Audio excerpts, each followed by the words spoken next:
Hello and welcome back to FTLGMarathon. Now up we have LeoK running some Trauma Center New Blood Normal. Take it away, Leo. Hi, thank you very much. So I'm Leo. We're going to be running Anime Malpractice Simulator. I'm joined with two commentators, so introduce yourselves. Hi, I'm Kajik. I run this game in co-op and I'm very, very bad at it, but thankfully Leo is not, so we're gonna see some good gameplay.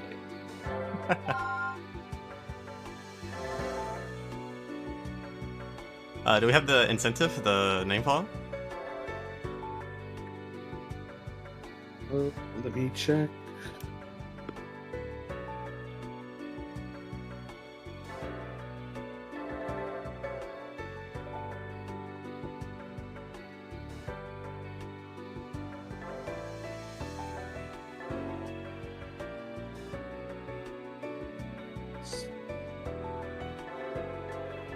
Cannot find it. It is Nunny. Nunny? Alright, nice. Thank you. Yeah, it's in the reward/polls down the bottom. Alright, cool. So time will start in 5, 4, 3, 2, 1. Cool. So, Trauma Center essentially is a surgery simulator visual novel made by Atlas. It came out in 2008, I believe, or 2007, I'm trying to remember which year it was. It was a year after the Wii was released, essentially. And the whole premise behind it is you use the Wiimote to perform surgery, essentially. And if you haven't seen this game before, you haven't seen any of Trauma Center as a whole, you're in for a ride, because there's a lot of stuff going on. Hence the hand cam, so you can understand what's going on here. Because you're going to see a cursor flying around. That's on our mouse. That's me controlling the game with a Wiimote.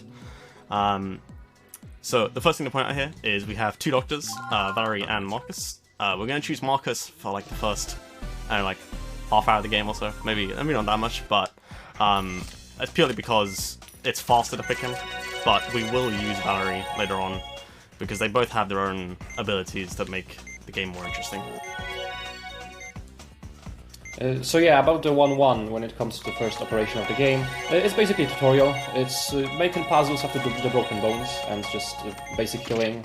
You can see that we have to assemble the bones in the correct order because they are broken. And the very important thing in this game is the magic juice or the antibiotic gel, because it technically solves every problem in your life. You just put it anywhere and boom, the bones are already set in place and they are fine. Yeah, you also notice we use it to disinfect bandages, gels, heal small cuts, that kind of stuff. That being said, we basically don't disinfect like the finishing bandage because it's slower.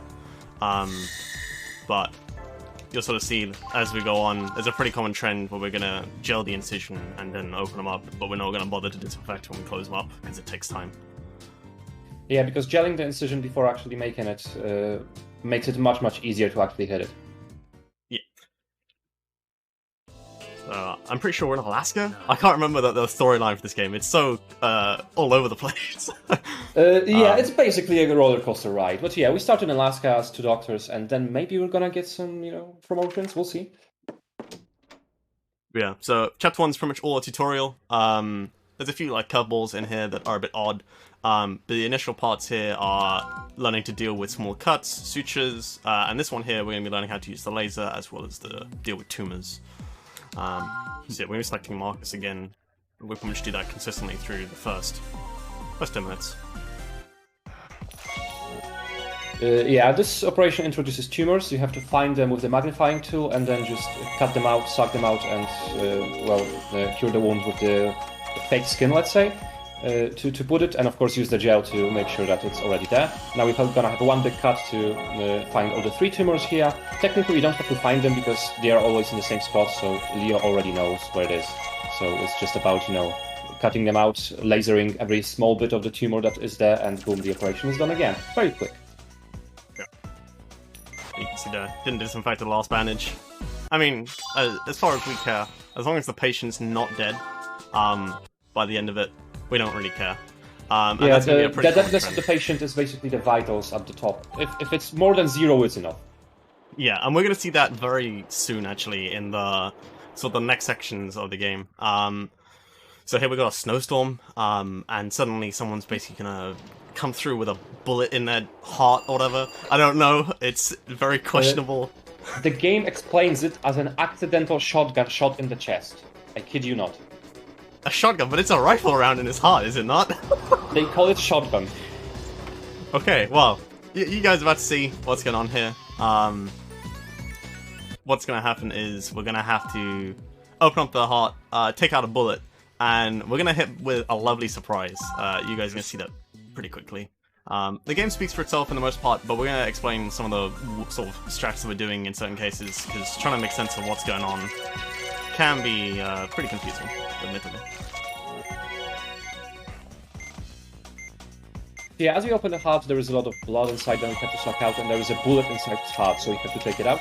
But as soon as Leo starts to take it out, it realizes that it's split in half, and you have to pull out the second part. But first of all, we also have defibrillation. That's the first operation that introduces cardiac arrest, I believe.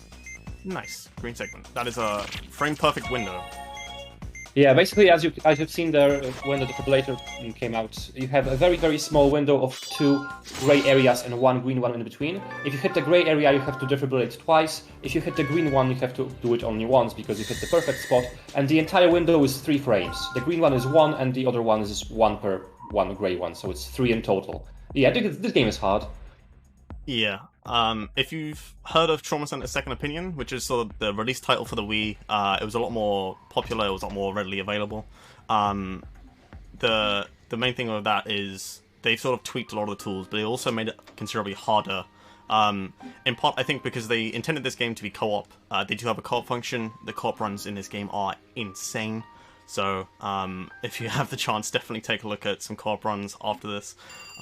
Because seeing 2 doctors perfectly execute what's going on is insane. Seeing 1 doctor is crazy, but 2 is even more so.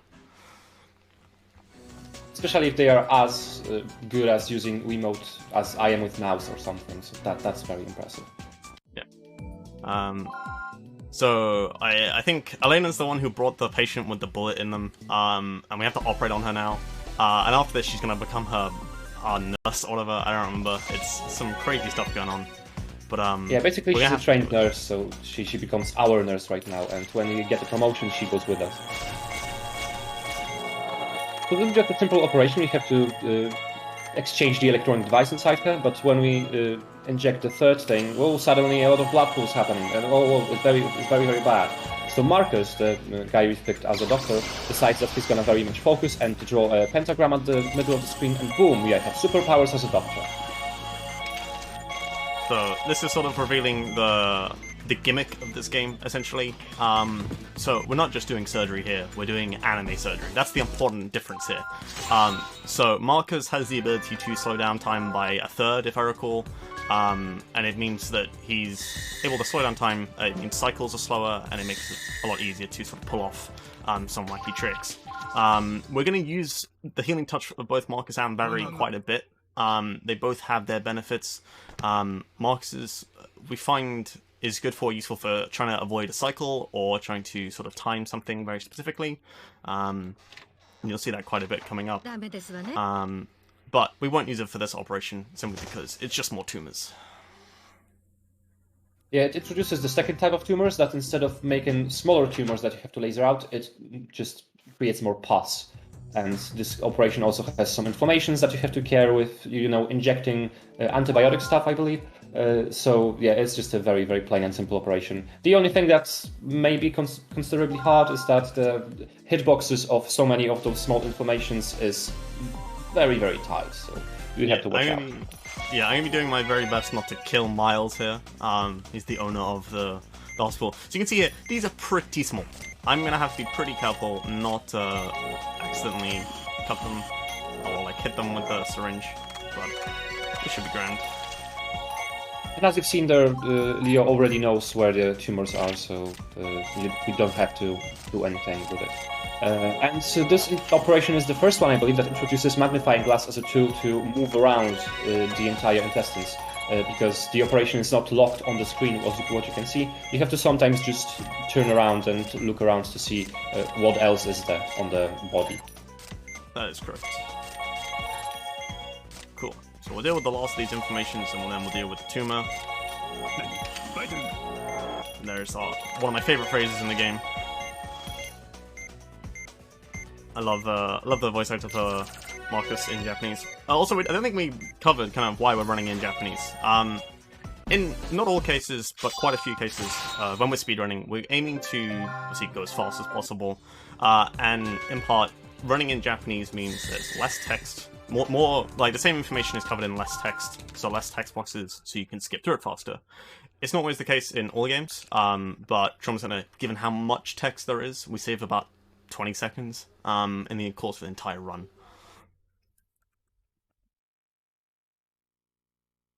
Operation 1-6 is very important because it's the operation where Valerie gets her healing touch, because Marcus had his already before, but he just didn't show it. Right now Valerie is gonna awaken and get one for herself as well, and her healing touch slows down the drainage of patients' vitals. It stops them in place, so we can essentially kill the patient without killing the patient, which is very convenient in some operations, as weird as it sounds. Yeah.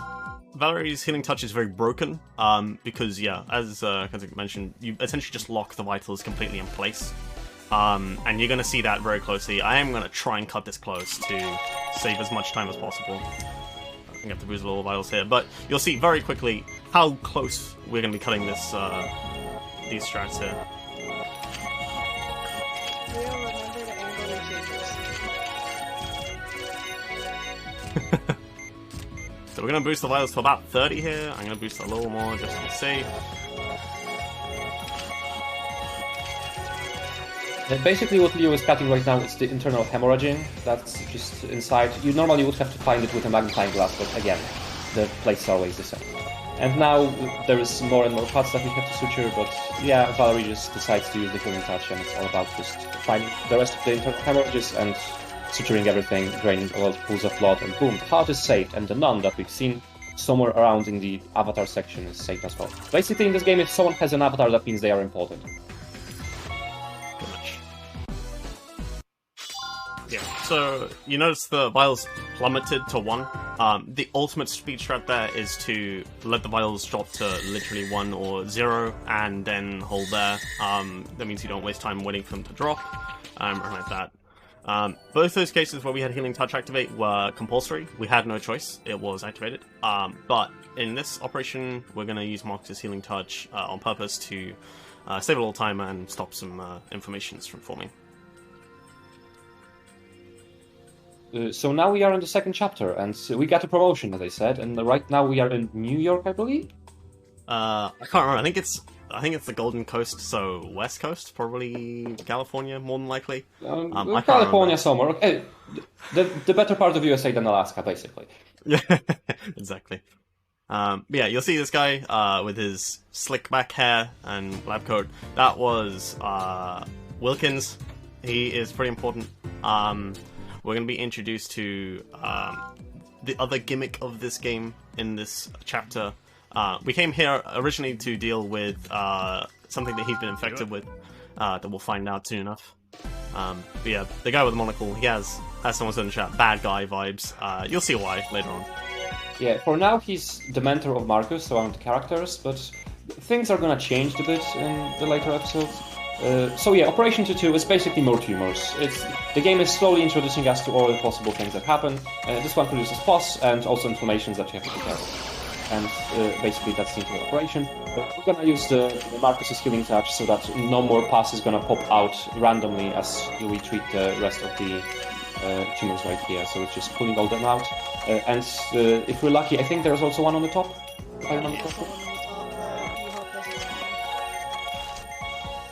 Just like that. This is a very good reminder if you forget where the tumors are. However, if you're really good and you know how to go fast, you don't want it to spawn. Because you should know. Exactly.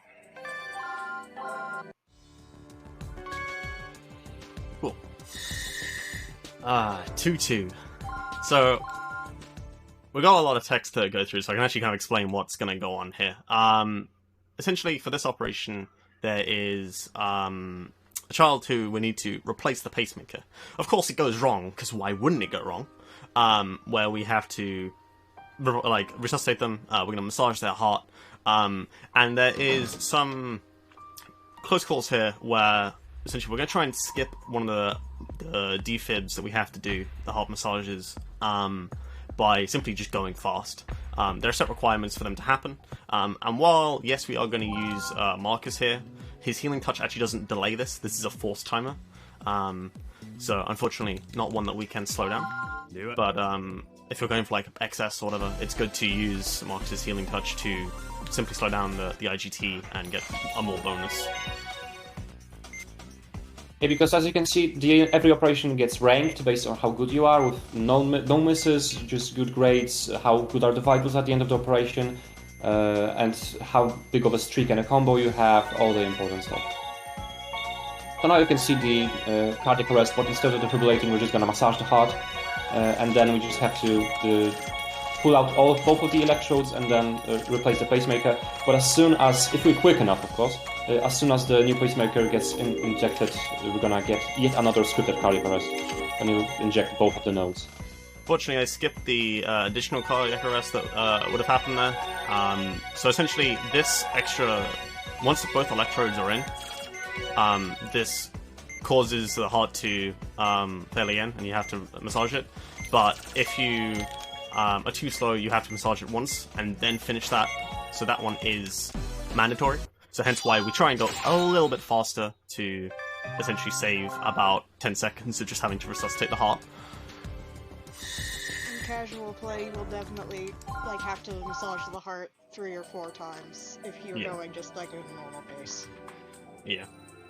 It's not fun if you're not good with timing, or if you're in 2-player.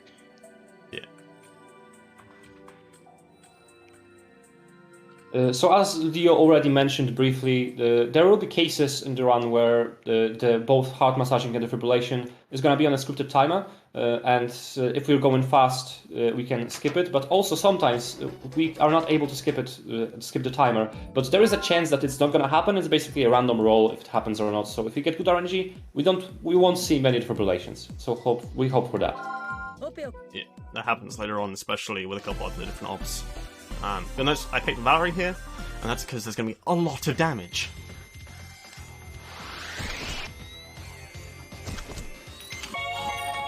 So yeah, we have to basically repair the ribcage of this guy. We have the defibrillation at the start, and a very big wound that we have to put together with the pinching tool, and then just try to suture it up together. And as you can see, more and more bones are coming, but thankfully, when you pick out all the bones and just start doing puzzles, everything's gonna be fine, right? Well, joke's on us. There's one bone missing, and as soon as we insert every single piece of the thing, the anime moment happens, and we realize, oh shit, there's one more bone inside the lung that just randomly pops up and deals a lot of damage. That's the spleen. It's a bit too low. Oh, is it? Okay. I'm not a doctor. Things you don't want your doctor to say. I'm not a doctor. You're the one who said at the beginning that it's a malpractice simulator.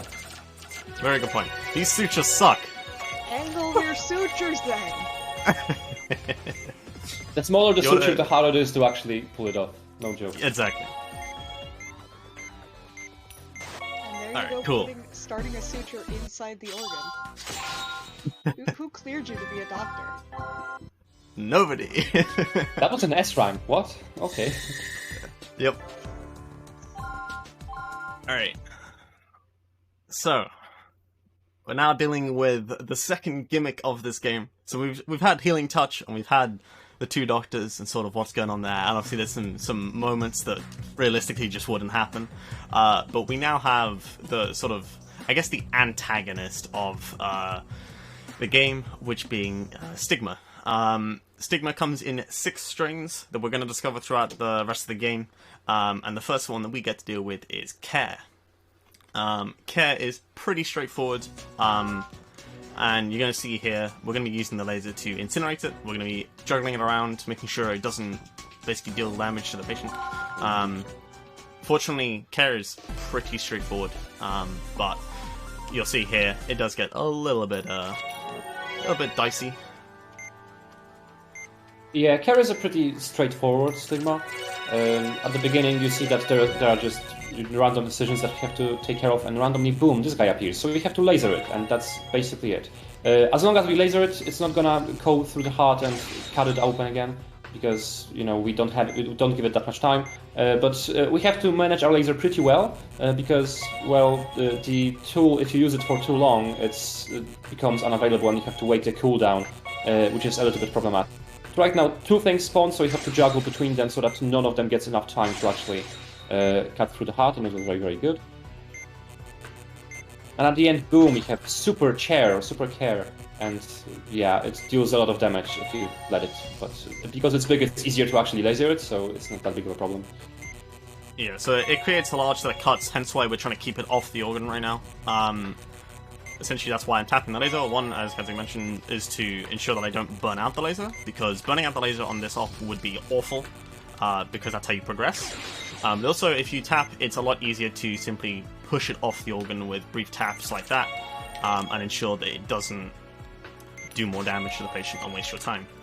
It's also a lot harder to burn a hole in the patient, because if Yeah. you laser a spot for too long, that will happen. As well as if you cut something with a scalpel in the middle of the patient, it's gonna do an incision. Who would have thought? 2-5. Alright. Oh, we get into, oh my god, operations. Okay, so this operation I'm actually going to have to really focus on, because this is a very difficult operation. We have to cut vertical lines, which shouldn't be as difficult as it is. But there's a lot of stuff going on here, so I'm going to leave it to Kadzik and Kerbichu to sort of explain what's going on here, and what I'm going to be doing. I am doing a slightly faster strat, but it is overall safer, funnily enough. Well, you have to be good to pull it off, so yeah. Yeah. But So basically, plot-wise, we've just healed Professor Lukens, the guy with the monocle from Stigma. It should be everything be fine, but he gets kidnapped, and there is a fire in his office. And one guy, the one with the glasses you could have seen popping up on the screen, is running away with the burn, and you have to cure the burn wounds. This is the picture. That doesn't give me nightmares.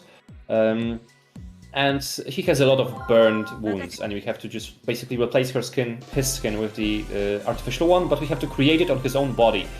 So cutting it out actually creates damage, so it's very, very complicated. You can see on the right there are burn marks, some of them are blackened, which means that you have to heal them first before you can actually do anything with it. We're gonna start with the Valerie, because we've picked Valerie as a doctor here, because if we use her healing touch, it's not that big of a problem to just cut through the patient. And at the beginning, we're gonna use all the 12 skin grafts to cure the 3 places of burned skin next to each other. And we try to accommodate with the healing touch as much as possible by cutting it and not taking any damage.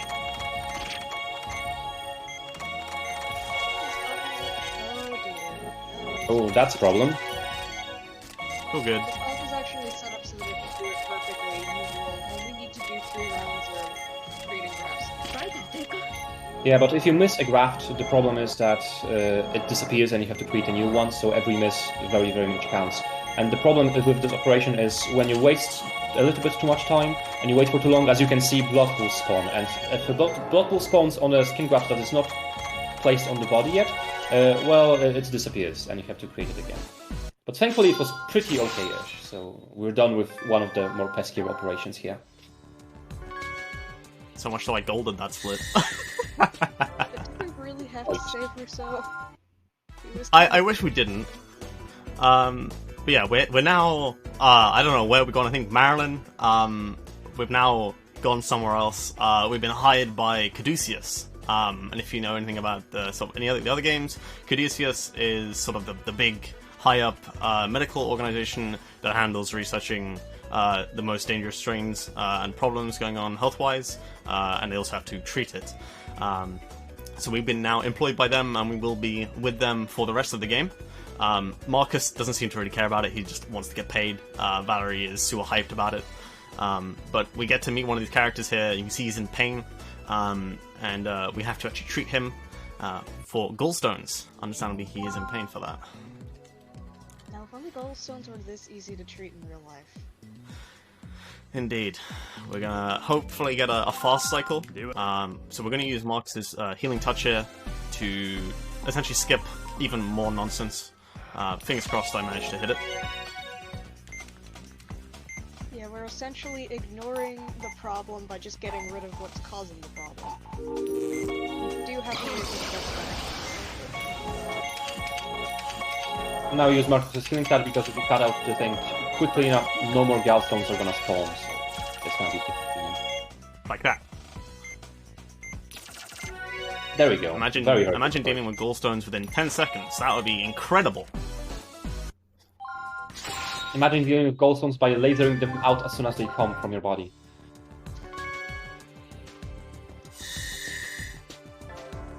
Alright.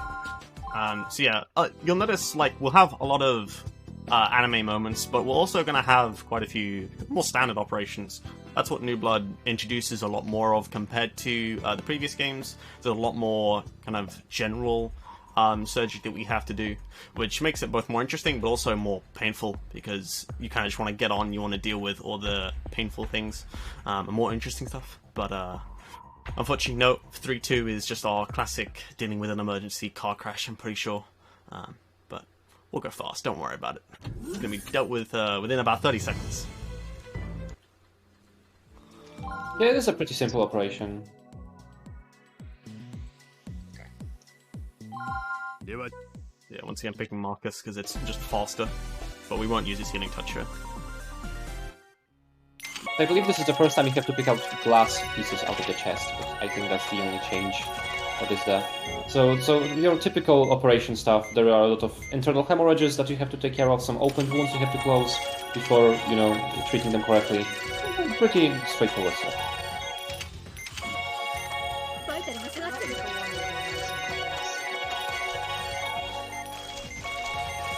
I mean, half of the operations from this game is like that, I think. In most operations, if we're not going to use the healing touch, Marcus is just faster by default, so we just kind of mash A and it's just like, oh, we have a doctor now. Yeah, that's it. Though picking Marcus might not be the best idea because he is just in it to get paid. That being said, we do need Marcus for this operation.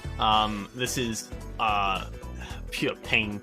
Casually, if you didn't twig the fact that you can use Marcus's healing touch here to make this easier, this operation was pure pain. I remember doing that when I first actually played this game. I completely forgot about the healing touch and was trying to mash the membranes onto the occlusions. If you don't know medical terms, it's quite alright. You're about to see what's going on and why this is an absolute gimmick. Yeah, one of my personal favorites when it comes to very, very bad operations, because it's very quick if you do it, well, quickly, but once something goes on bad, it's just the spiral of very, very bad decisions and regrets. And the membranes are jerks, because you'd think that you'd want them, like, perfectly aligned with the guideline. No, you actually want the guideline, like, need to be slightly inside and touching the nose. And if Leo fails any of these, the heart goes into fibrillation. Yeah, so it loses a lot of time if you miss. So as you can see, the area where you have to... Oh, as you can see right now. The area of the place where you're supposed to place the membrane and slightly moves. And we use Marcus's healing touch to make the move slower, so it's easier for us to pull it off. But with the Marcus's healing touch, you have like only one opportunity to miss. Otherwise, you just have to go with it full speed, which is doable, but painful. Yeah, I'm sorry. I was really worried that I'd have to redo that operation entirely.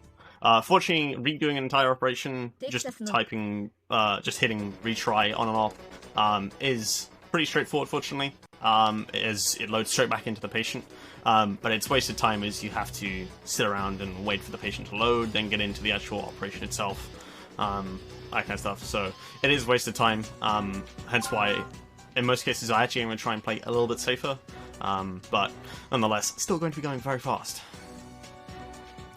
And right now, 3-4, as you can see on the screen, there is another stigma going on. We have care already, now we're gonna have soma, which is, again, pretty straightforward. One is just one big blue cloud that moves around and you have to suck it off and then laser it when it drops down and creates more It's things. a cloud of cotton candy. Yeah, pretty Yeah, much. it's, Tell me that doesn't look like a lot of cotton candy. Though it's not as sweet to have it as a bunch of cotton candy. No, it's not. Pretty So, yeah, much we have just to- get access to the core, join the core, and then wait for it to start doing things. Those At red the end- resistance drops are painful. They kind of explode if you don't deal with them, and then you'll have to drain them and cut them out, and it's a big mess. Yeah, so we try to do it as soon as possible. As soon as we see one drop, it's just an immediate reaction to laser it and get over with it, as you can see right now. At the end, there are gonna be 2 Somas spawning, but only one of them is real. Most of the time, it's supposed to be guesswork, but thankfully, the real Soma flashes green for a very, very brief moment, so it's easy to see which one is real. So the order you have to do it is cure the fake one first, and then do the real one, because if you leave the fake one, it's gonna deal a lot of damage. It explodes into the real ones. The other way to tell which Soma is real or not is the real Soma is the only one that will drop below red tumors. Yeah, but sometimes it just may not do so for quite a while, so it's really hard to tell. it also So once requires you're an good additional with the sort of green doing- flash, it's really good. Yeah. Alright, cool, that's Soma. It's pretty much an auto-scroller, we sit there, we wait for it, that's about it. Nothing special. As Doc Vaughn is mentioning in the chat right now, it's pretty straightforward on its own, but it gets more complicated later on. New Blood really introduces some kind of messy stuff later on with multi-op patients, but also multi-stigma patients. The further we get into this run, the more intense it's going to get, the harder it's going to be, and I pray that my wrists don't shatter. Let me just explain that there are 7 chapters in the game, and 5th chapter is when we are halfway through. So that tells you something. Yeah, chapter 6 in itself, you could split in half and get 2 chapters very easily. It's pure pain. Aneurysms. We're gonna be a terrible doctor, pick Valerie so that the vitals freeze, and then just let them all burst. Yeah, so especially we're on the brain, even better. Yup. Yeah, so if you don't cure an aneurysm for a while, it explodes, and if you don't get any penalty for it exploding, it's actually quicker to let it explode. So we're just gonna do it. Unfortunately, in the max rank runs, they don't get to let aneurysm explode. But in different operation, I believe you have to wait for the patient before treating it correctly, because otherwise you're not gonna have enough chain. So you have to actually wait for the illness to make more damage. I didn't pan over too far. This carrot to open your organs a little bit. Yeah, so I can get more combo from you.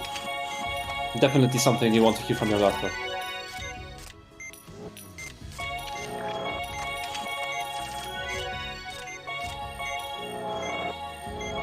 Yeah, the aneurysm on the left bursts, so instead of just cutting it out and doing everything necessary, we're just patiently waiting for it to create a pool of blood, and it's all fine. And thankfully, we don't have to try to suture up the brain. Yeah, that would be awful. Well, that's it. Chapter 3 is done. We're now on to Chapter 4. And this is where things get exciting. So the initial part of this chapter is pretty boring. We got 2 generic operations. First, we've got to do with appendicitis in 2 different patients.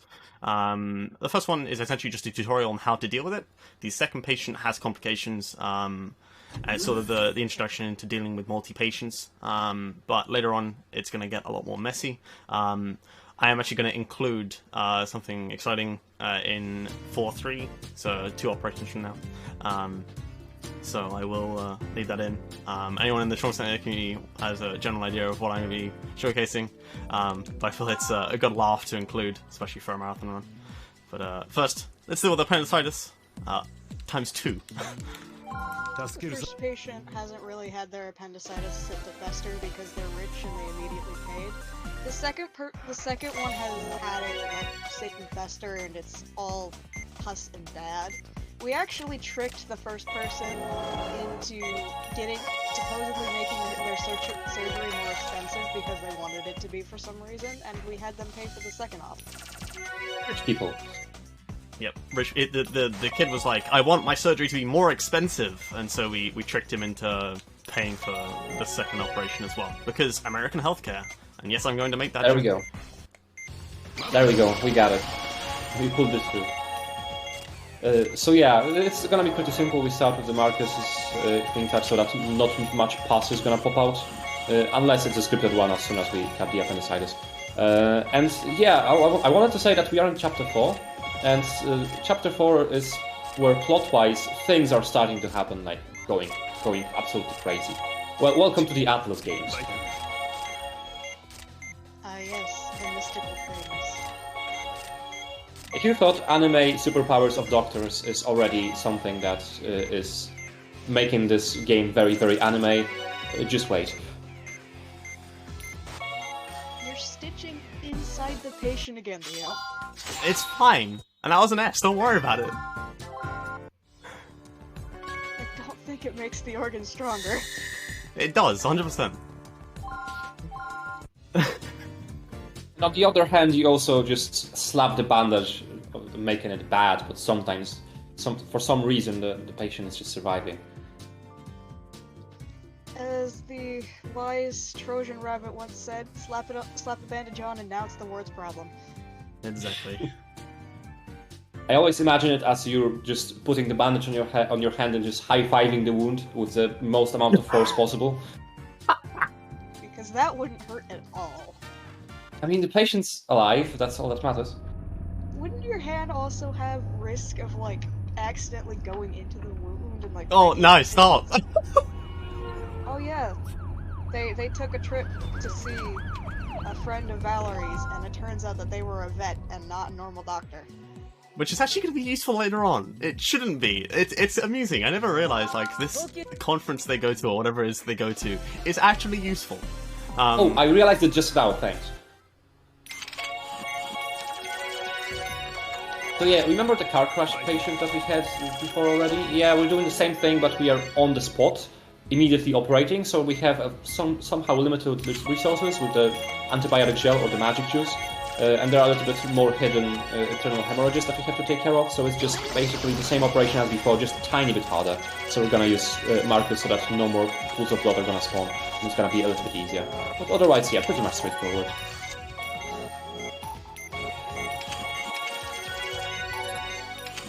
Oh yeah, we're using the Valerie one, yeah. Yeah, my bad. It's fine. It's hard. There's a lot going on. I can make mistakes, I'm not the one running.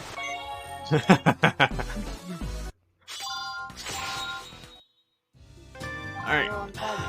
You're actually angling your sutures today. Yeah, it's like I want to go fast. Alright, cool. We got ourselves some very fun, ethically questionable plot coming up. I'm gonna let the intro play out because it's too good not to in a marathon. Oh my god. So yeah, we're now having to deal with ethically questionable miracle surgery, where basically people who can't have the operations they need have to go on television to have it broadcast live, while someone commentates over it. That's totally not ethically questionable, right, guys? Not like... Yeah, it's totally fine. Doctor on the show is slandering Caduceus for having to take money to do this stuff, as if what he's doing is any better. Indeed. So, yeah, we have to deal with, we're essentially competing against Leonardo Bello. There was a brief joke in the community that I am secretly just Leonardo Bello, hence why I can go so fast. But no, it's just lots of practice. But this operation is pure pain. I'm really gonna have to focus on this because there's a lot going on. I'm gonna need to pick Valerie to lock the vitals, and I will leave it to one of the co-commentators to explain what's going on here. Yeah, not only we operate in a reality TV show, it's also rigged against us. Yeah, This one isn't competing yet. This one is just showing everyone what you're made of, except everything goes wrong. So it's just tumors, right? What can go wrong? This patient should not be alive. They have way too many tumors. They're just starting out, cure some tumors, and then boom, a lot of blood, so we have to suck it up. But first of all, we have to find the rest of the tumors. We're gonna cut them out and put them away. Now the real problem starts, because as soon as we try to suck something off of the patient, boom, the sucker is broken, and we have to wait for the new one. So we just have to handle the patient without being able to suck either tumors or blood out of them. So we just boost the vitals as much as possible and try to cut everything, as we have some basically auto-scroller time for the drain to come back. That sucker is broken. Now it's back, except the patient starts fibrinating, and as I always like to joke, we get to massage the stomach. If you look, you can actually see a faint blue outline of the heart, but it looks like you're massaging the stomach. Yeah, it actually is. So now you're picking Valerie, so that's... Works, except there's a whole lot of crap left to deal with. Yeah, we're using Valerie because there's a lot of tumors that we still didn't cure correctly, so we have to take care of it, and they deal a lot of damage, surprisingly enough. So yeah, after cutting all of the tumors aside here, it's just the rest of the operation. It was very, very smooth, to be honest. Nice. Yeah, very, very nice show from Leo. Yeah, I don't think that really got across like how difficult that operation is. I was a little slow on that, admittedly, by my standards, but the whole timing of the vitals, of the HT, getting certain things down at a certain point, it's all very timed and sort of worked out. So it's pretty important to handle all of that in one go in the way that I did. So casually, that's pure pain, as trying to juggle what you got to do with, the vitals plummeting, everything else. But hey ho, I went pretty quick, so I think we're good. I will quickly mention, 4-4, I did change to hard, because it's faster. Yes, it's faster to let all of the aneurysms burst aside from, like, a couple big ones. So yay, aneurysms. We are competing again on the Miracle Surgery reality TV show. What can go wrong? Exactly. This time we're not being rigged, fortunately, but we do still have to go pretty fast. Okay, my complaint is we clearly had to deal with more aneurysms than Leo, and it wasn't just because he treated them all fast. Agreed. It's rigged. Even though it's not rigged, it is rigged. So this operation gives us the three-way aneurysms, not the two-way aneurysms as well. You have to just place the fake vein and put it in, and then suture it together, which is a pain considering most of the sutures are angled, and we all know angling your suture is a mess.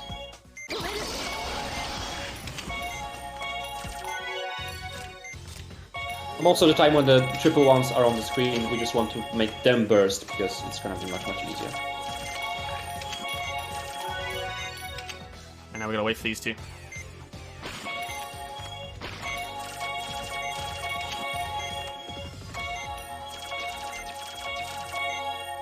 Be patient, I'm gonna wait for your intestines to explode. I've never thought of that one like that. More things you don't want your doctor to say. Gonna wait for them to explode and then include the sutures in your intestines quick.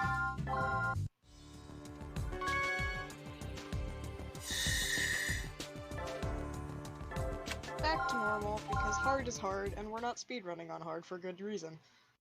We'd like to save Leo's wrists today. Yeah, so now we get to deal with the third strain of stigma ops, because we've been on television. Now the organization who's creating all of this, all these strains of stigma, whoever kidnapped Wilkins at the start, they're now releasing even more, and we're rushing over to the TV studio because we're gonna find that Leo just doesn't know how to deal with it. He collapses. He's in sheer panic. Because he doesn't know how to deal with it. So we have to take over, and we're gonna have to do Valerie again, and we're gonna go real fast. I believe the canonical reason he passes out is because he overexerted using his healing touch. Yeah, but he also has a healing touch that makes his moves faster than normal. Yeah. But this is Ops. It's pretty much an auto-scroller.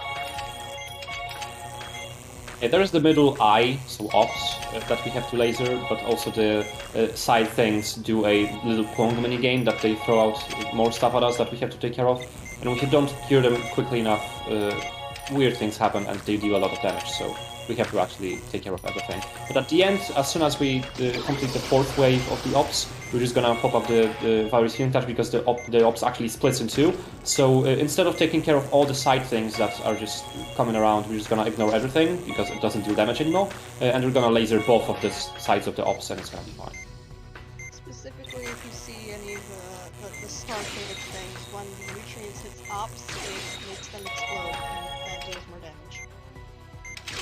You really don't want them to explode because then it can cause a chain reaction and it's a mess and you get stuck in a cleanup loop. Yeah. Got pretty tight at the end because your healing touch has gone out and the operation was still going, but thankfully nothing bad happened. That's just the motto for Trauma Center, is thankfully nothing bad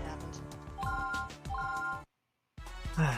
Alright, Chapter 5. We're now moving into sort of, I won't say, we're moving into the second half of the game, but even in itself, Chapter 5 is pretty straightforward. It's not until Chapter 6 hits that we're going to be in pure pain. We're going to go watch an ice hockey game, and we have to deal with one of the guys who like has a torn muscle or something. It's real hard to deal with, but we're going to go fast. He gets smacked so hard the stick breaks off into his arm and we're like, that needs to be removed. Yeah. Thankfully our doctor's on the match, so we're gonna heal him on the spot.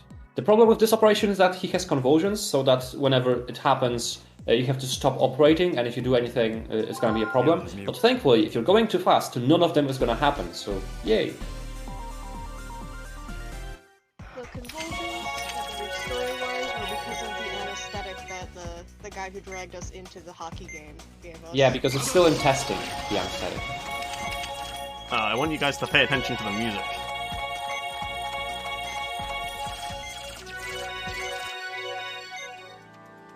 It's suddenly become super serious, but we just finished the op. Normally that music is supposed to play when the convulsions first happen because it's all like a secret, but if you go fast, the game is like, wait, I want to play the music, man! Exactly. So it just decides to play it right there. Alright, so to explain the next two operations, we've seen this character sort of briefly show up, Suji, she'll be here in a second. She's gonna be freaking out, she's gonna be all panicked. She's the waifu, basically. Yeah, she's the waifu. And her brother is suffering with a problem with his liver. It's basically exploding. So we need to pack it with membranes to stop it from exploding even further. Realistically, this would probably require a liver transplant. But 5.2 and 5.3 suck because it's two back-to-back operations of essentially the same thing. And 5.3 especially is pure garbage for reasons you'll see in a few moments. Also depleting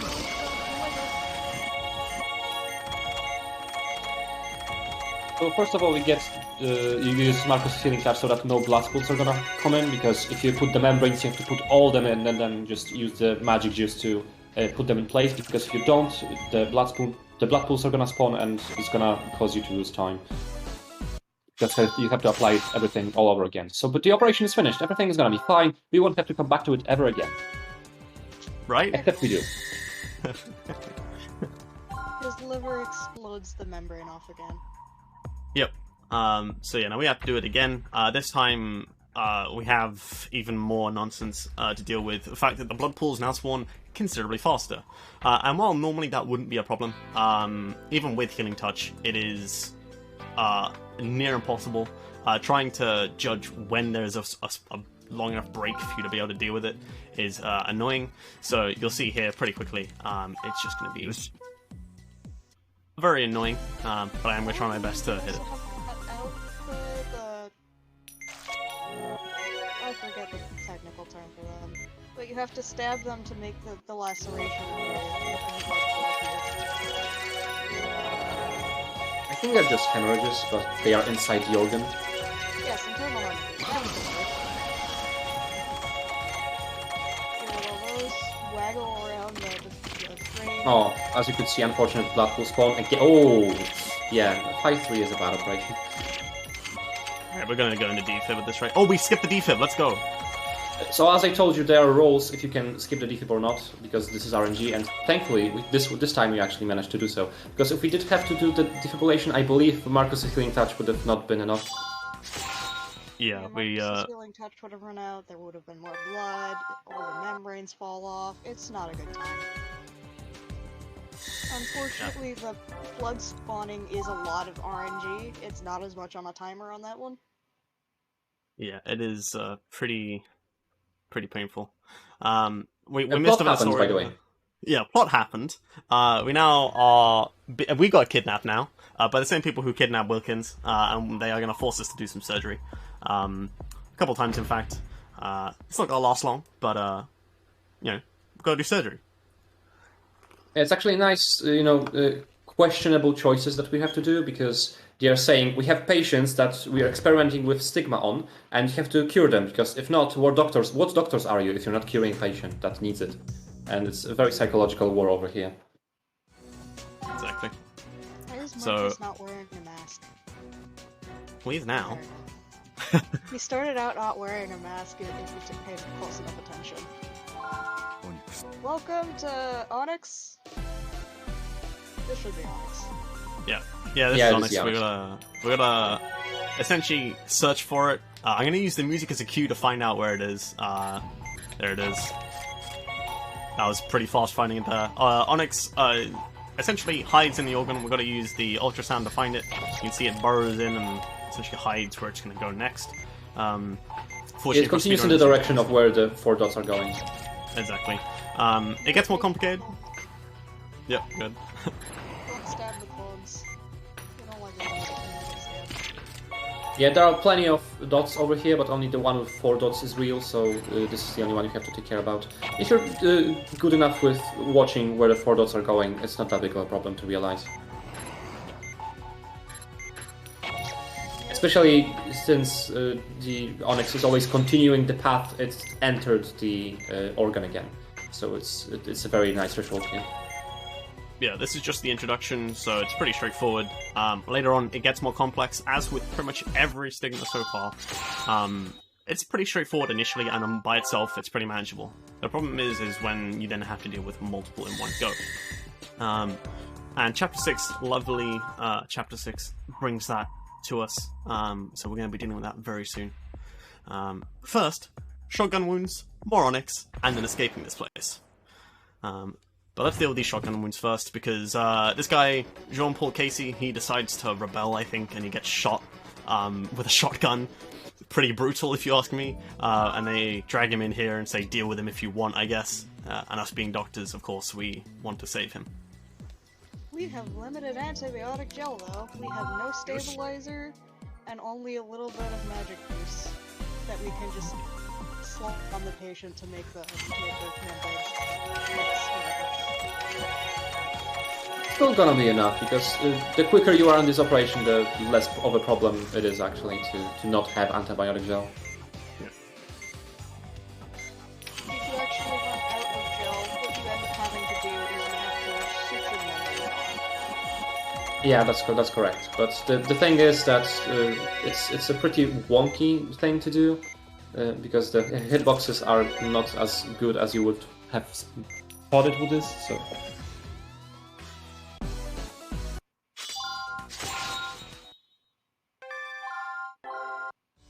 So yeah, plot-wise, we had already some advancements, some promotions.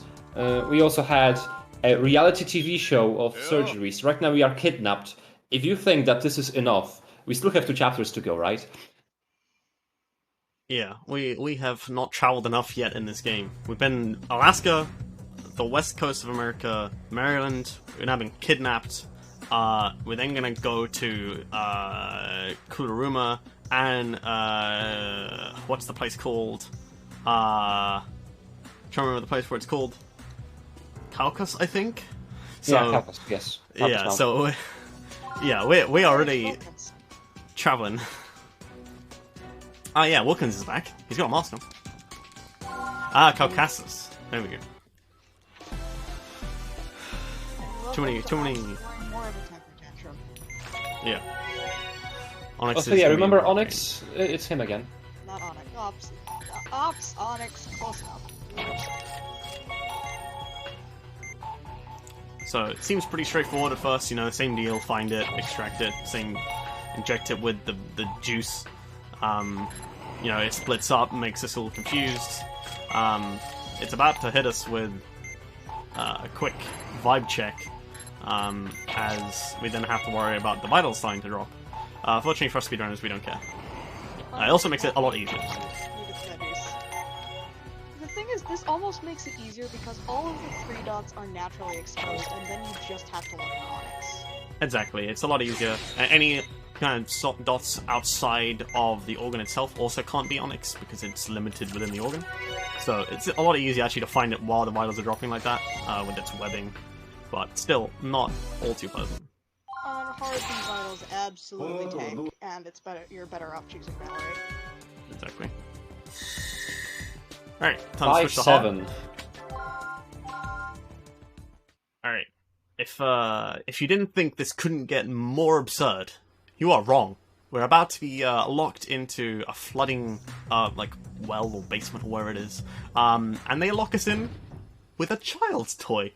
So yeah, we have to escape with a child's toy. But first, plot. Marcus starts to admit now, essentially what's going on, the whole deal with Stigma, and the fact he admits that he actually helped make it originally, and that's why he is dealing with this. He told Wilkins to get rid of it, and then Wilkins was like, nah. I like the bioweapon. It's my Exactly. child now. And then he gets infected with it, and we have to treat him for it. Also, they lock you in with a child's lock. I think technically that would be better than a normal lock, because we have a bunch of instruments that we could probably use to make an improvised lockpick. But instead we have to solve the puzzle. And we've changed the difficulty to hard, because if you do so, when you turn one thing... it's basically a plumber minigame, if you don't know. If you turn one thing, the other one turns as well. And in hard, if you know what to turn correctly, it actually helps because it makes it faster. Nice. I can't make any sense of it, but Leo can, and that's what matters. Lots of practice. That's the only XS we are going to see ever in this run. So save it while you can, because it's now off screen. Yeah, because XS you can only get on hard, and we're not gonna go back to hard ever again. No more hard, please save Leo's wrists. Yeah, we have no more hard in the run, so fortunately, pretty straightforward. That does not stop the game from being absurdly difficult, though. We're now in Chapter 6, where it all kicks off. So, we're now back at Caduceus, they're welcoming us back, and of course, the way they welcome us back is to deal with more Stigma. So, yeah, it's about to get real. Prepare yourselves for what is about to be the most intense part of the game. First, we deal with a new strain of Stigma. Then we got to deal with some crazy stuff. We got Stigma Rush, which is 3 patients of Stigma. We got RNG Dog, and then we have a transplant and another multi-patient op to deal with. So it's pretty insane. I don't look away for the next 10 minutes, as you will miss out on it. So, Especially on 6-5, because it's the worst operation from the game. yeah. You're back. We missed you, except you're also like the only ones that know how to deal with this, so please get it out of them, please. Exactly. Oh, Brachion, I forgot. Yeah, this is Brachion, my personal worst when it comes to all of the Sigma, because if something goes wrong, it goes heavily wrong. Yeah, Brachion requires a lot of pacing, and the problem with Brachion is that if you slip even just slightly, you have to employ safety strats, which means you're going slower, which means you need to deploy more safety strats so that you don't mess up. It's entirely based on your pacing and how quick you can be. So the faster you can go, the more strats you have to sort of learn It gets very difficult, but you're going to see here I'm pinching the arms essentially to stop those, basically those LEDs from moving along. If they reach Yeah, one of the grapplers, the only problem they do is that those tentacles, if the yellow dot moves to the end of it where there is no ending, it's gonna create a new one, so it just complicates the operation more and more. But you can pinch it so it comes back again, as you can see.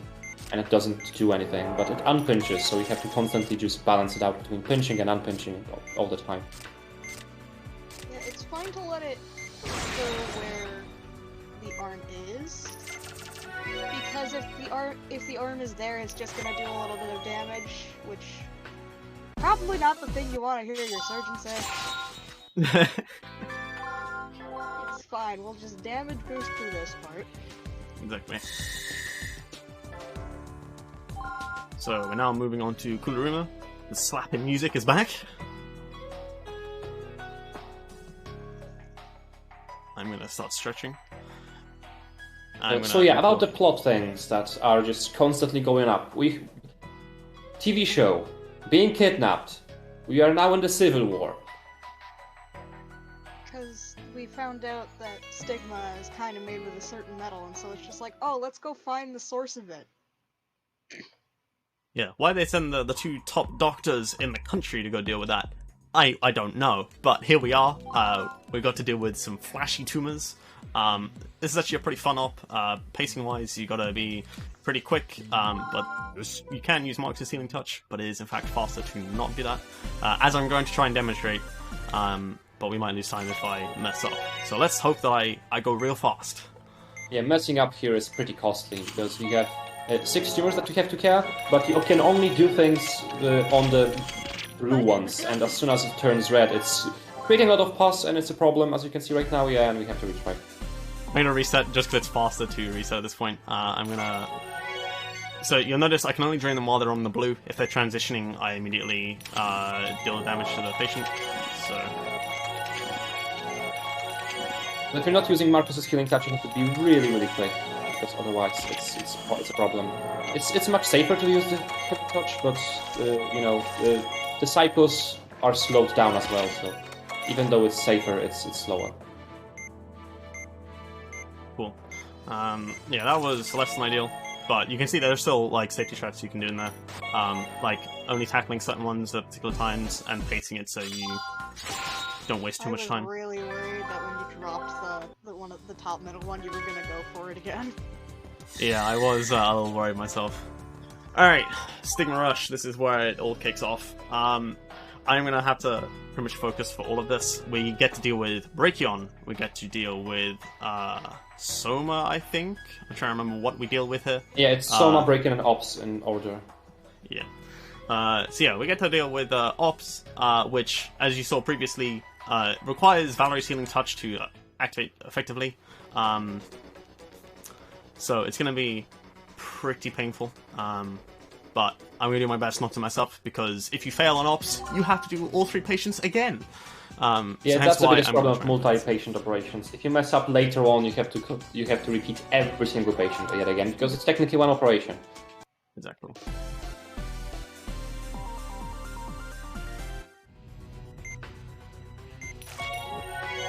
Alright, so I'm gonna hyper-focus on this because it's pretty important to pay attention as to what's gonna go on here. So unfortunately still an auto-scroller.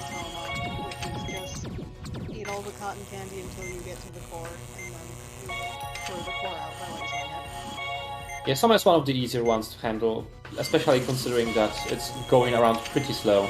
So as long as there's one, it's not a problem at all. If there are 2, if you know quickly enough which one is the real one and which one is a fake, it's not a problem as well.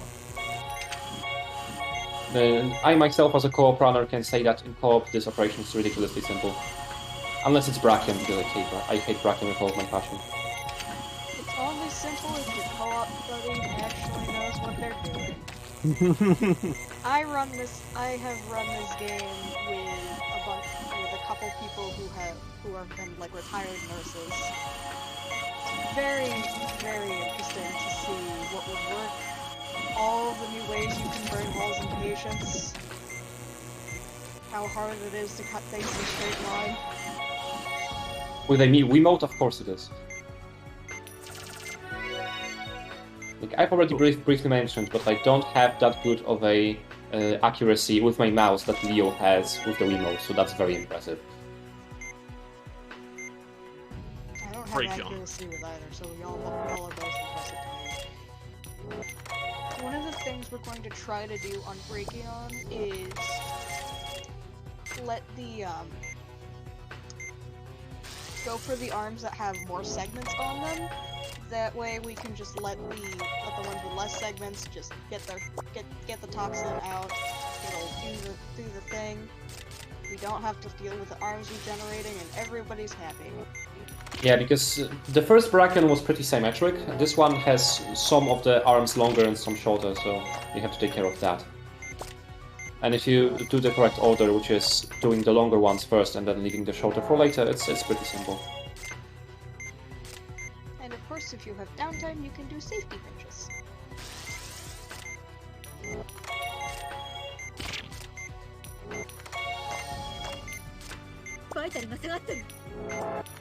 It's always good to do safety pinches, even though technically you could do the entire break-in operation without, pinching the arms and the tentacles. But, we don't want to kill the patient, it's the multi-patient op, so let's not do that. We want to go fast, but we also really don't want the patient to die. It can barely survive, that's good enough, but yeah, not dying is important. If they survive our operation, then it's the ward's task to keep them alive.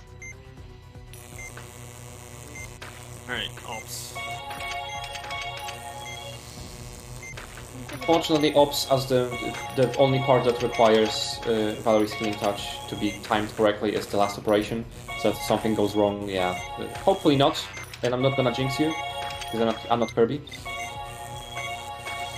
One of the things that we didn't mention before is that running out of laser on ops is really bad because they can throw the red No! out. Oh. Alright, What an unfortunate turn of events, just as you've popped up the healing touch. so you'll notice that the reason why I died, despite the fact that Valerie's healing touch had popped, is once damage has begun to kick in, especially with ops, it kicks in regardless of whether you have healing touch in place or not. So, unfortunately, yeah, you have to redo the past 3 ops again. This is probably the worst point in the run, because it's just pure pain. As I mentioned, Chapter 6 is really intense, there's just so much going on, and because of the sheer amount of multi-op patients, if you fail once, you gotta redo all 3 again, or in some cases all 5 again. Yeah, we already said that 6-5 is the worst operation in the game. There are 5 patients you have to do in a row, but let's not jump ahead and let's focus on 6-3, because it's just 3 ops. The one was unfortunate because as soon as Leo's trying to pull off the healing touch, the ops was trying to split and it just so barely hit the red thing, and it just dealt a ton of damage and killed the patient, unfortunately. That's the unfortunate part of Trauma Center, is it's a lot of time. And a lot of skill, because it's an Atlas game, so every single difficulty is switched one lower than it should be. So normal is actually hard, and hard is actually don't play this. Don't even get us started on the X-Ops. Well, yeah, I've never actually finished them myself, because I'm not that good at the game. I've never finished the game in general, so... I stopped right before the lock because it scared me. I mean, if you've tried to do this casually and just play the game, Chapter 6 is most of the time when people decide to stop because it's just so ridiculously hard at the end. Just 6-3 with all the stigma, 6-5 is just an absolute mess. When I was playing the game casually for the first time, I think I spent like a solid week trying to do 6-5. 6-5 isn't even a stigma rush, it's a bunch of battle wounds. Because we brought surgeons onto the field with no combat training, so that's a good idea. Yeah, we are field medics for both sides of the conflict, because as I said, we are in a civil war right now.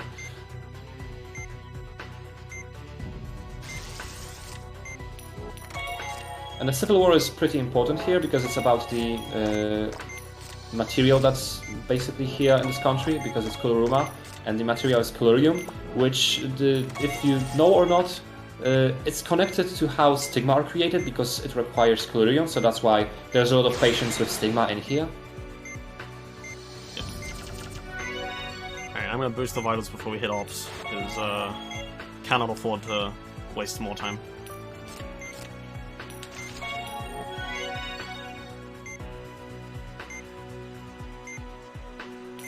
So yeah, the main thing here, the safety strats for ops is to essentially stop things from hitting the core, or to remove the tumors entirely. And you can sort of see last time I was trying to balance that, but the problem is, if you're not sitting in the right vitals, or you haven't got the laser, like there, that was kind of close. That was really close. Yeah. So yeah, the safety strat realistically is, if I can pop HT, that'd be wonderful. There we go. So we'll be fine here because there's only one tumor on the screen. That was actually really dicey. But yeah, if you have 2 tumors, it essentially kills the patient straight away if you're around 50 vitals.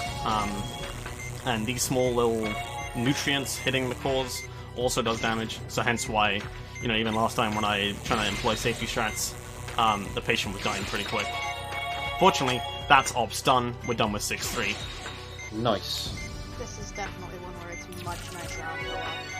Yeah, because one person can take care of the ops itself, and the other can just take care of all the other things that are flying around. And because you have 2 lasers instead of 1, you can just switch in between the people that are trying to laser the ops, so that you're not gonna run out of laser pretty quickly. Time for Iron Dog, as my split says. This is... So you might have noticed we have Pepita. It's a greyhound dog that's been with us. There she is. She's with us as she protects us. We're going to go into a mine to see where they're mining up all this. And we're going to get ambushed. So it's time to do surgery on a dog. We're going to have to save the animals. Yeah, this is when the vet training kicks in, because we're going to operate a dog. And the dog is also getting into cardiac arrests, and this is the only time in the entire game that the defibrillator window is not only closer to the beginning, so you have less time to react, but thankfully Atlas thought, okay, we're not gonna give you a 3-frame window in order to get the defibrillation. You have 7-frame window, which is a tiny bit more convenient, but just so tiny.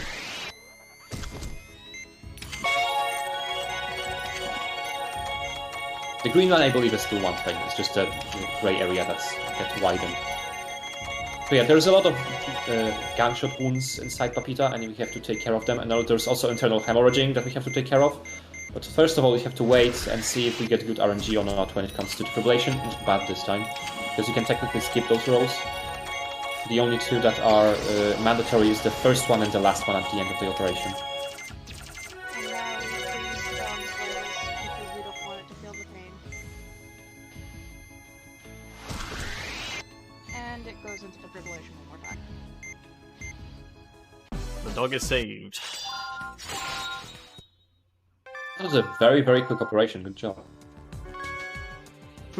Alright, now for 6-5. I'm not looking forward to this. Combat medic mode, go! Yeah, so as sort of mentioned, we have 5 patients that we need to deal with because we're in a battle zone.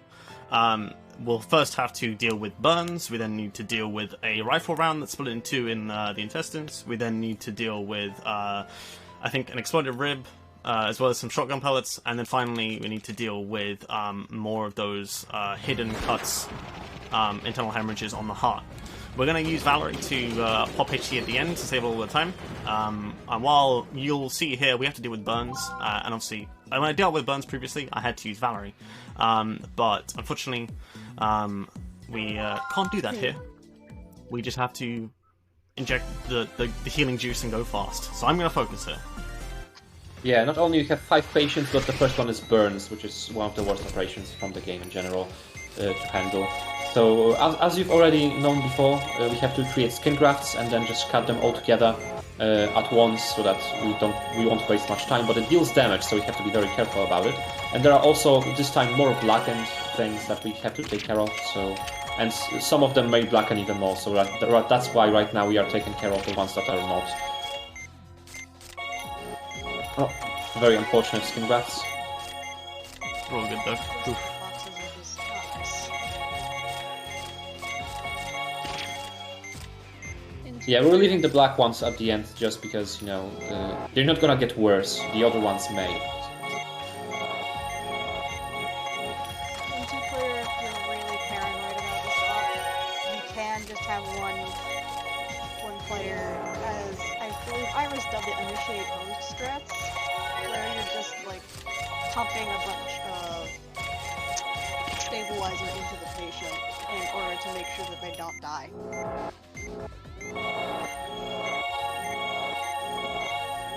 In co-op, I believe I've used Marcus's healing touch here, just so that the pools of blood won't spawn that quickly when you place membranes. Because technically, when you're playing co-op, you have both healing touches at once, because each player is one of the characters. So you can just utilize it. If you have it, why not use it?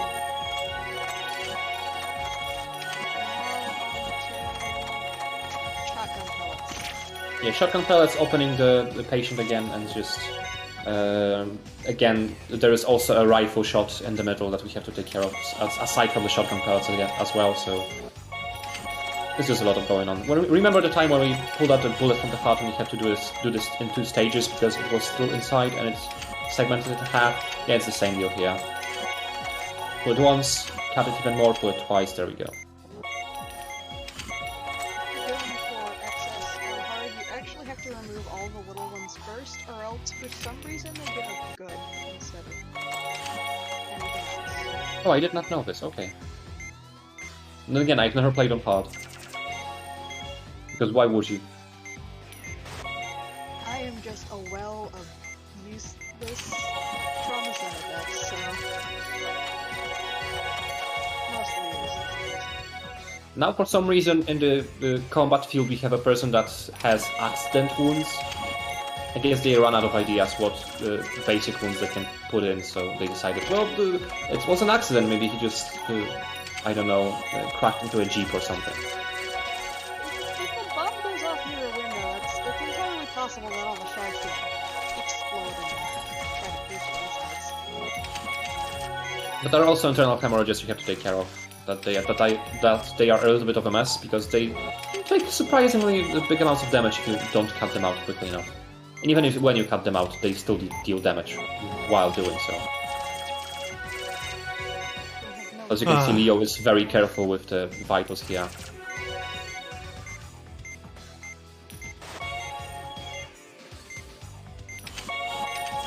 Number 4, more puzzles in the ribcage, but this time they are aligned a little bit differently. More exploded screens. Thankfully enough, this time all of the ribs are already in place and you don't have to find one more that is just popping from the inside of the spleen. But still, there are a lot of damages once you pull everything out. Yep. One big incision here.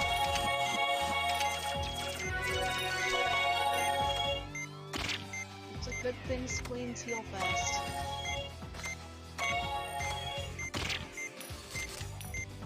One thing I've realized too late in my life with this operation is that the order of the ribs that pop up on the tray is the same one as you've taken them out of the body, but reversed. I believe so, at least. There's one I don't know. That's interesting. Final patient. And we're gonna use Valerie's Healing Touch here to just tank through all of the internal hemorrhages. It's the same operation as with the Nun at the very beginning, so it's a nice, callback to when Valerie first time ever used her Healing Touch.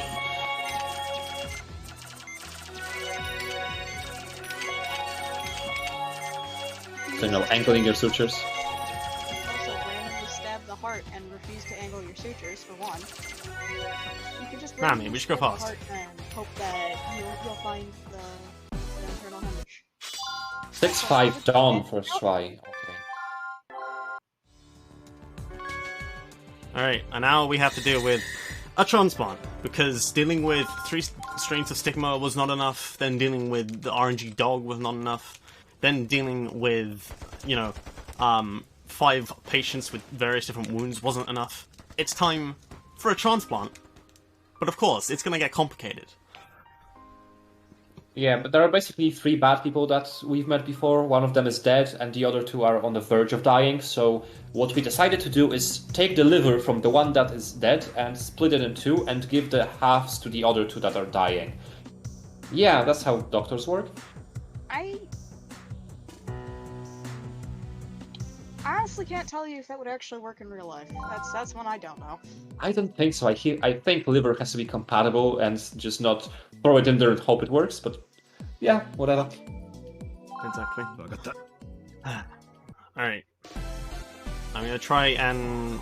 So, we deal with stigma as well in this operation, which is what makes it more complicated than it should be. The first stage is fortunately pretty straightforward. We just got care to deal with, so I'm gonna focus on that.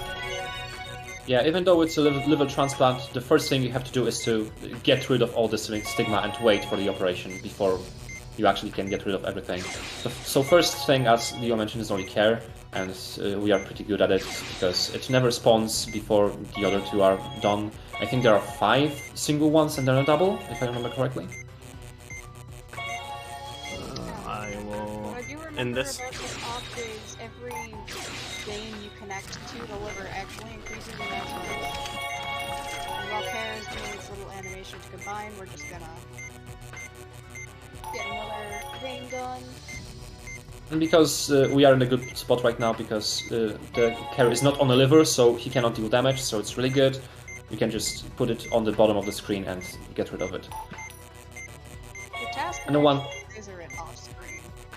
Yeah, because it's not that easy to handle, but once you get the hang of it, it's manageable. So after the care is done, we have to take care, joke, of the rest of the liver transplant, just by going of the order of the veins we have to take care of. We have to unswallow them first, and then just connect the liver vein to the vein in the body itself. The order of the veins is colored correctly. It's color-coded, so it's not that big of a problem. But normally you would have to read it through the dialogues, but once you remember it, you can read it in Japanese and it's not a problem. Alright, this is where it gets complicated. Yeah, because having care is not that big of a problem, right? But if you have care and Onyx at the same time. And this care, there are basically 2 strains of care. You didn't notice before at all, because why? We are too fast to actually let you see it. But one strain of care actually only deals incision damage. But this one makes tumors. And it makes the operations much more complicated once you have tumors and 2 strings of care and Onyx as well. Thankfully, you can use Marcus's Healing Touch to take care of all of the stigma at once. Even on co-op, it's a big problem, so making it solo is even more satisfying, let's say. Alright, Onyx is dead. Alright, that's like the biggest problem. Onyx, because it hides, and because it slowly reduces the vitals, it's actually a bigger problem than Care. Care you can just keep lasering, but if you ignore Onyx, you have a problem. You'll also... Because we never actually kind of discussed what Onyx does. If you give it enough time, it will expose itself and deal with a triple cut, or if you cut the wrong... core with the 3 dots, you will actually cause it to deal even more damage. So essentially, Onyx is a juggling act with what else you're doing. Hence why I focused on kind of dealing with it first, because it's more dangerous than Care itself. Yeah, Onyx is always more dangerous in the multi-stigma operations. Later on, we're gonna have a combination of Onyx and Soma, and you also have to take care of Onyx first. For that, is the transplant done, and that's chapter 6. So right now we are in the last chapter of the game. It's me. If you thought it couldn't get any more anime, You're wrong. Boy. you're wrong. Ah, man. Okay, so if you've ever played Second Opinion, and you've done all of Naomi's operations, Z2 is an operation where you have to deal with these tumors that regenerate. You have to cut off the the little veins and drop them on, and you get rid of the tumor and all the little miniature tumors that come with it. This is essentially the same op with, of course, complications, because New Blood is full of complications, and it wouldn't be New Blood without it. Yeah, so the joke in this operation is that the light goes out, and you have to operate using a lighter that gives a very, very small circular radius of what you can see. So you have to... I mean, once you know the operation well and the location of the tumors, you can just cut everything without seeing it. But the small parts, the small tumors that you have to laser are RNG, so you cannot actually treat them without seeing, because you have no idea where they are. So you have to use the lighter to actually find them first. Small tumors are actually double RNG, because it's also completely random if they will spawn blood pools that you can't slap the healing gun on. Yeah. And one more thing with this operation, if there are multiple tumors at once, the big ones, you have to put them on a tray in a very, very quick succession, because otherwise, if you're not gonna do so, they are gonna regenerate. So you have to take care of them at the same time, basically.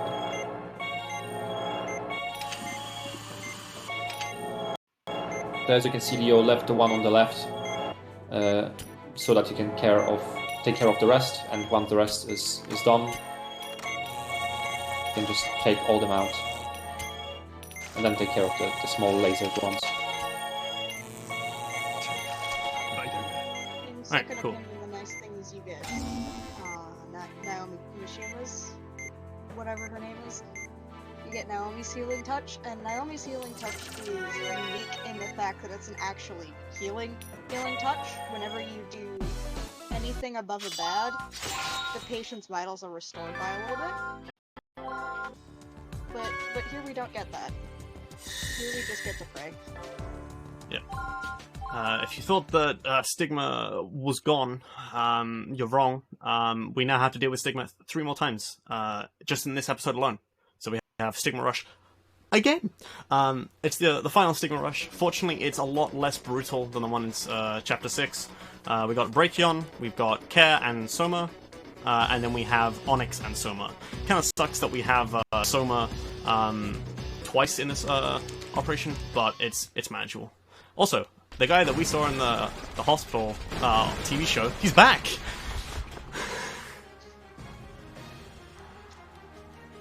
I forget about that every single time. We don't know where he got a job, but hopefully it suits him. I mean, he's very good at being annoying and commentating what's happening. Yeah, one of the comments here that Marcus makes is that at least we don't have this guy blasting into our ears. And Valerie in the previous operation does make the joke that she wants to suture his mouth shut. So yeah, don't mess with doctors, guys. Especially surgeons.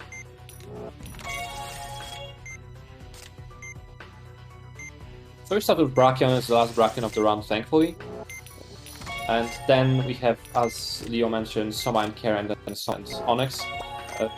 Soma is a very, very good companion, quote-unquote companion Stigma to deal with, because it's not that big of a problem to leave it be and not do anything else, because the only thing that Soma does is dropping the small things that we have to laser out, and once you do it and just handle the rest of the Stigmas at the same time, it's not that big of a problem of our operation. So yeah, the previous one with the ops, the previous Stigma rush was a little bit more difficult in my opinion as well.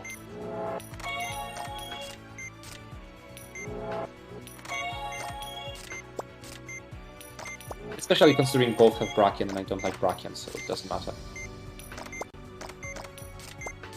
I would say to the hosts, now is probably a good time to go through any messages or donations or like that, since we're just kind of going through a lot of the stuff we've already dealt with.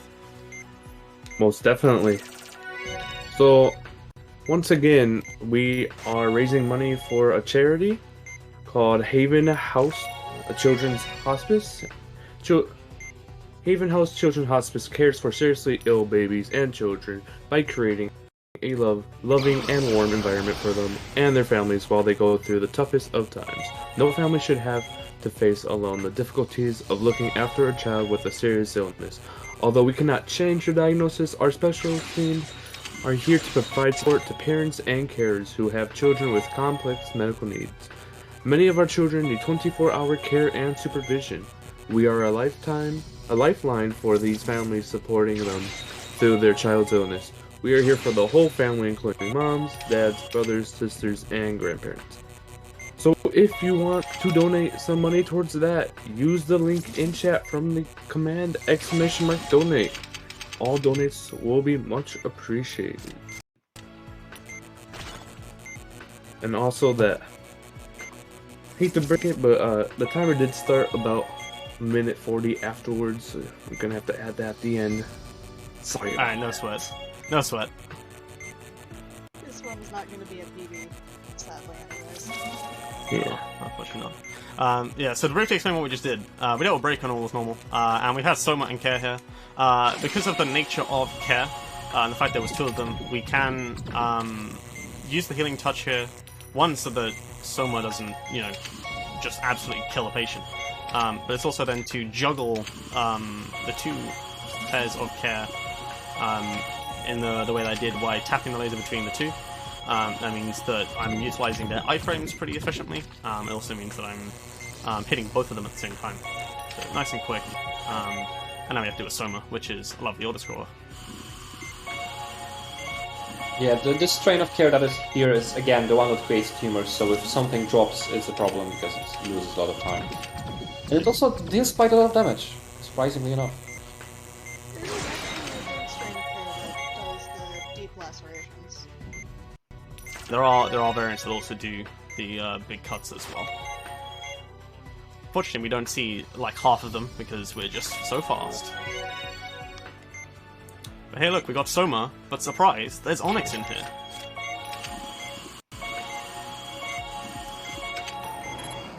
Yeah, the You'll fun also thing is if notice- you're doing the operation first try is that first time, I mean, you never know that the Onyx is here unless you take damage from it, because the game doesn't tell you that there is another Stigma. Yeah.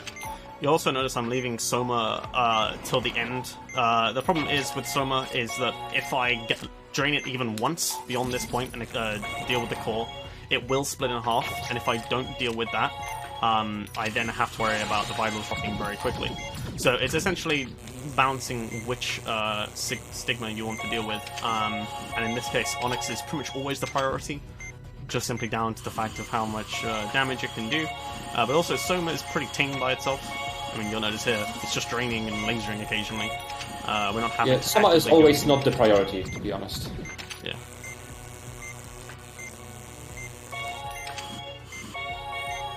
Again, one of the things that you don't want your doctor to say. Yeah, your illness now is not the priority. To be fair, you kind of have two illnesses in this, so... You would want the doctor to prioritize which one is going to deal with the illness. Yeah.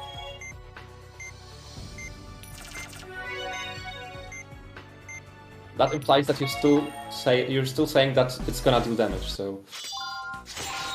Touche. Yeah. If all of this wasn't enough for anime surgery, we're now going to operate on Wilkins. And we're going to do some fun stuff, because we found Wilkins. We brought him in. We've also found out that, yeah, he's got a personality chip or whatever in him, so we're going to operate on his brain to sort that out. Lore-wise, it makes sense, but outside of that, pretty weird. You know, just opening up a patient, dropping some chips in and out. Chip. And this is one of the fun operations when you miss once he dies, because you're operating on a chip in the brain. Yeah. Thankfully, we have Valerie. Actually, no, we're going to be using Marcus here. Oh, really? Oh, because Yeah. it slows down the... Right, okay. Makes Exactly. sense. So, a recent discovery that we made was that we use the healing touch in this operation anyway. We like to slow down the chips in the sort of final stage here. So you can see there's little sparks flying about. Here it's pretty straightforward, but in the final stage we have to deal with them following you. There's a lot more of them.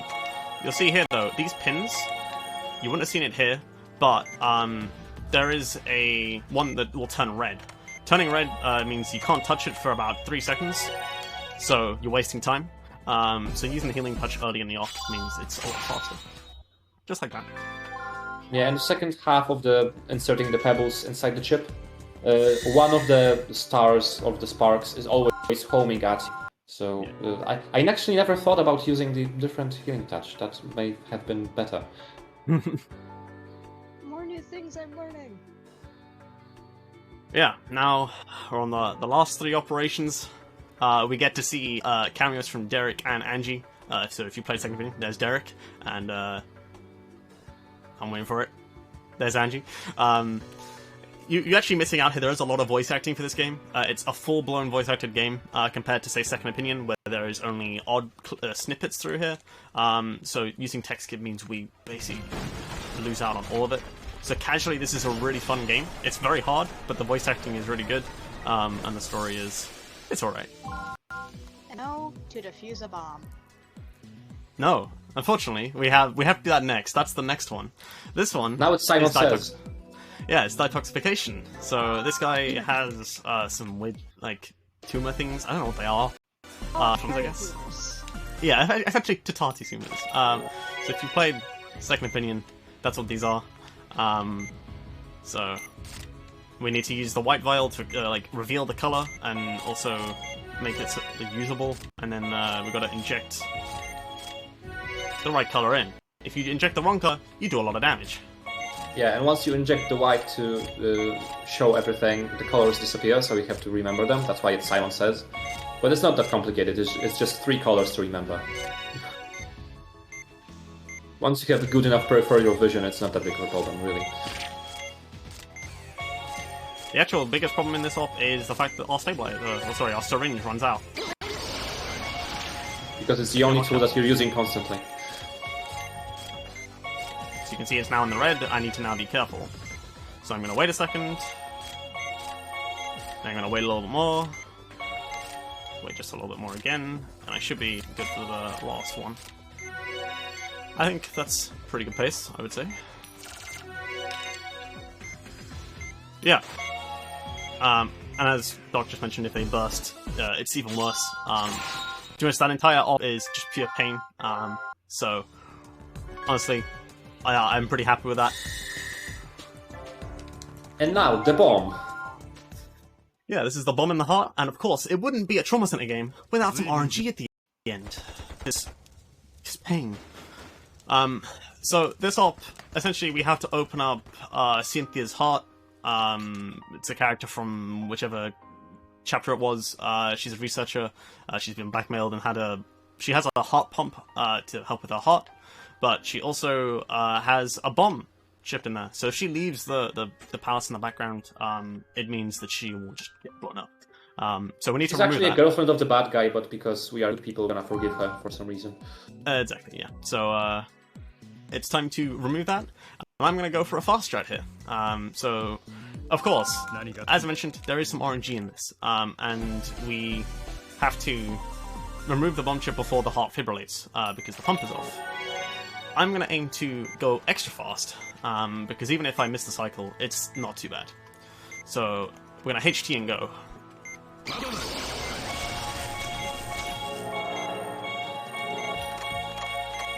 the same type of chip that... what is her name? Elena. Elena has in her pancreas or something. Alright, cool. I missed the cycle, but the is now deactivated, so I'm pretty much safe. Yeah, unfortunately we got bad RNG, and so we have to defibrillate, or massage the heart.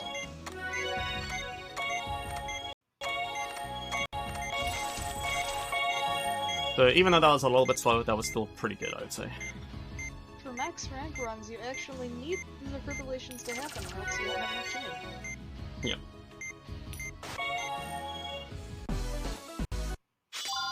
You're just standing in front of her and chilling, waiting for her to almost die, and then bring her back to life, and then almost die and bring her back to life again, you know? Pretty much. Like a doctor would do. Exactly.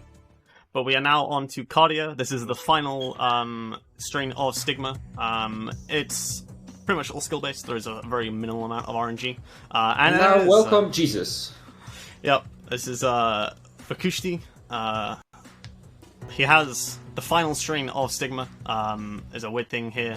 that basically he has a problem with his heart, hence why he has the stigma, but it has brainwashed him, it has made him delusional, hence why we need to remove it, because we also want to rid the entirety of stigma from the world. But obviously this man is going to die, despite the fact that saved him. But yeah, let's get on with stigma, and you'll get to see how this works. It's in 2 stages.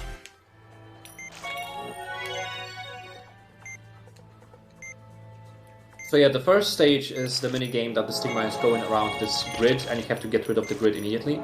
There are also the red parts. If the stigma touches the red part, it deals a lot of damage. The damage in this mission is pretty weird because it deals damage to your maximum amount of vitals, so you cannot bring them back anymore at all. If I could put stuff on the tray, that would be lovely, but I'm whiffing real hard. Here we go. Today's not your day. No, it's not. It's alright. We got time. Alright, so we're gonna wait for... I can't pinch this, unfortunately. Alright, okay. We'll be fine. Alright, so this one I can actually skip the cycle here by cutting out this entire middle section. And then this, and then this. Or not, I guess, because I whiffed. There is a fast strat, we can pinch it, make it move, and then we're on the final stage. Would be grand.